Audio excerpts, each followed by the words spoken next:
dying. I think a lot of people just, they see you run and they say, oh, it looks so easy, you really look effortless. But before it gets to that point, it's hard. It's like hard work. Day in, day out, sacrifice, day in, day out. Just dying. This time when you run and you just want to stop, you just want to give up, like, to hell with this, I just want to go home. This day when you get up and you know what, you have a training today, you know it's going to be intense, and you're like, oh, God, I don't want to go today, but you got to go. And it's so hard, and a lot of people don't know. Listen, the work is behind the scenes. Competition is the easy part. Behind the scenes is where the work is done. Everyone sees the work that you put in, but it's what you don't see is going to determine how far you're going to get. I hear stuff all the time. People say, oh, look in the mirror and you'll see why you're not succeeding. I don't believe that, okay? It's what you don't see in the mirror. That's what's holding you back.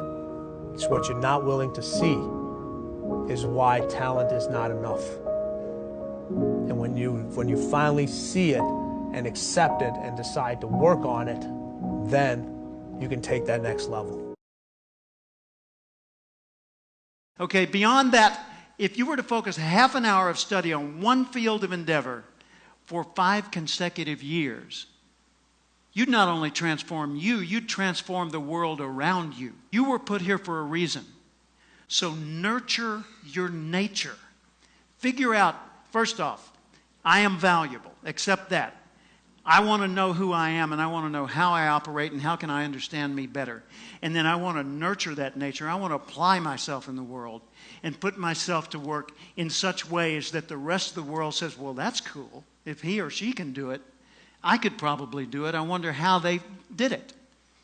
So ask yourself every day, how would the person I'd like to be do the things I'm about to do?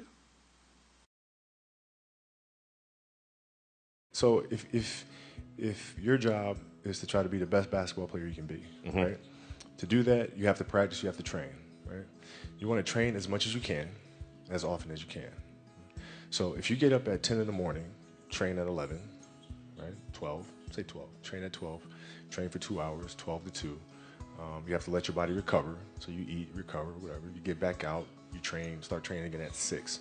Train from 6 to 8, right? And now you go home, you shower, you eat dinner, you go to bed, you wake up, you do it again, right? Those are 2 sessions. Right? Now imagine you wake up at 3, you train at 4. You go 4 to 6, come home, breakfast, relax, blah, blah, blah. Now you're back at it again, 9 to 11, right? You relax, and now all of a sudden you're back at it again, 2 to 4, and now you're back at it again, 7 to 9. Look how much more training I have done by simply starting at 4, right? And so now you do that, and as the years go on, the separation that you have with your competitors and your peers just grows larger and larger and larger and larger and larger.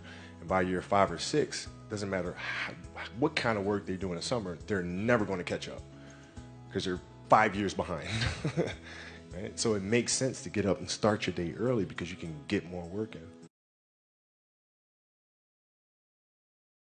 Talent is a starting position, and it just depends where you start.